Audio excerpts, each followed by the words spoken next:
নমস্কার বন্ধুরা, আজকে তোমাদের সাথে আমি একটি সুইস রোলের রেসিপি শেয়ার করব। এখানে আমি হাফ কাপ দুধ নিয়ে নিলাম। বাইরে কী করে খুব সহজেই সুইস রোল তৈরি করে নেওয়া যায়। এখানে আমি নিয়ে নিচ্ছি 2 চামচ টক দই।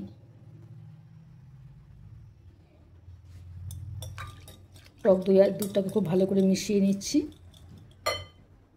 এখানে দিয়ে দিচ্ছি আমি 2 চামচ চিনির গুঁড়ো। ঘরে নর্মাল চিনিকে আমি মিক্সিতে একটু গুঁড়ো করে নিয়েছি। খুব ভালো করে টক দই, দুধ আর চিনির গুঁড়োটাকে মিশিয়ে নিচ্ছি। খুব ভালো করে আমি টক দই আর দুধটাকে ফেটিয়ে নিয়েছি। এখানে আমি দিয়ে দিচ্ছি 1 চামচ ভ্যানিলা এসেন্স। ভ্যানিলা এসেন্সটা আমি খুব ভালো করে মিশিয়ে নিচ্ছি।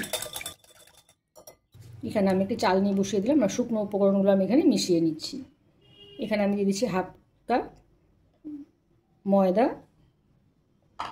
যেহেতু সুইস রোলটা একটু পাতলাই হবে, হাফ কাপ ময়দাতেই যথেষ্ট। আর দিচ্ছি 2 চামচ মিল্ক পাউডার।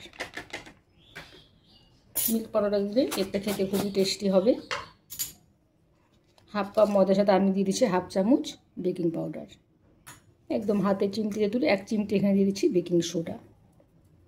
শুকনো উপকরণগুলো খুব ভালো করে চেলে নিচ্ছি।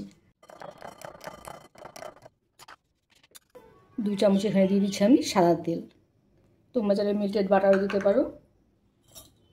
খুব ভালো করে আমি শুকনো উপকরণগুলোর সাথে মিশিয়ে নিচ্ছি। ব্যাটারটা আমার একদম রেডি হয়ে গেছে। কেক টিনটা আমি রেডি করে নিচ্ছি। এখানে আমি একটা কাগজ বসিয়ে নিয়েছি আগের থেকে। এখানে আমি সাদা তেল ব্রাশ করে নিচ্ছি। সাইডগুলোতেও আমি তেলটা লাগিয়ে নিচ্ছি, তাহলে কেকটা খুব সহজেই উঠে আসবে। কেক টিনটা আমি রেডি করে নিয়েছি। ব্যাটারটা এখন আমি কেক টিনের মধ্যে ঢেলে নিচ্ছি। খুব ভালোভাবে চারদিকে ঘুরে স্প্রেড করে নিচ্ছি। আমি আগে থেকে প্রিহিট করে রেখেছি, তার মধ্যে একটা স্ট্যান্ড বসিয়ে নিয়েছি।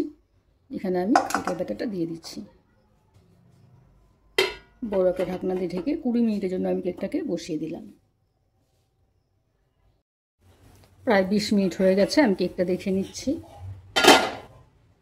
আমি আগে টুথপিক ঢুকিয়ে দেখছি।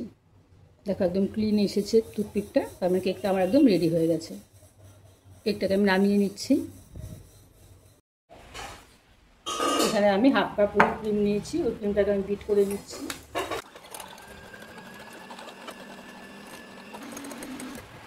ক্রিমটা দেখো একটা সফট পিক তৈরি হয়েছে। এরকমই ক্রিমটা বিট করতে হবে, এর থেকে বেশি বিট করা যাবে না। কেকটি একটু গরম থাকা অবস্থাতে আমি ডিমোল্ড করে নিচ্ছি। নিচেও আমি একটা পেপার বসিয়ে দিলাম। অবশ্যই এটা খুব সহজেই উঠে আসবে। দেখো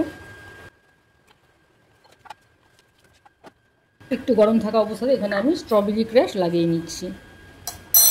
তোমরা তাহলে স্ট্রবেরি জ্যামও দিতে পারো, বা যে কোনো ফ্রুট জ্যাম দিয়েও তোমরা এটা করতে পারো।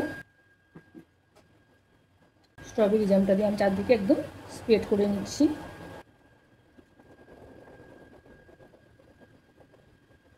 এর ওপর দিয়ে আমি ক্রিমটা দিয়ে দিচ্ছি।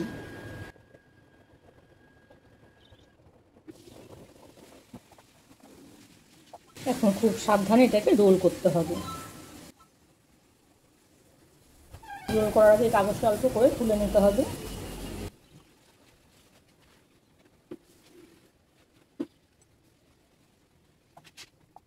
ক্রিম দেখো এখান থেকে অনেকটাই বেরিয়ে গেছে। যাই হোক, এটাকে আমি আবার একটা কাগজ দিয়ে রোল করে নিচ্ছি। অল ফ্রিজে আমি সেট হওয়ার জন্য 1 ঘন্টা রেখে দিচ্ছি। 2 ঘন্টা ফ্রিজে রেখে সুইচ রোলটাকে আমি বের করে নিয়ে এসেছি। আমি খুলে নিচ্ছি।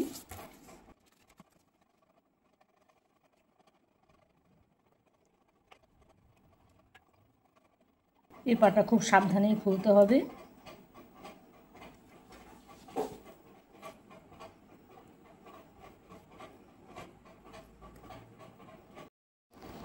সুইচ রোলটাকে আমি তোমাদের কেটে দেখিয়ে দিচ্ছি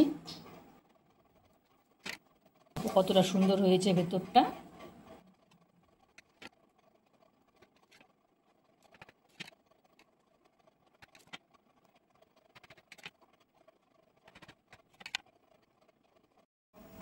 সুইচ রোলটা কেটে আমি তোমাদের দেখিয়ে দিচ্ছি। দেখো ভেতরে লেয়ারটা কত সুন্দর হয়েছে।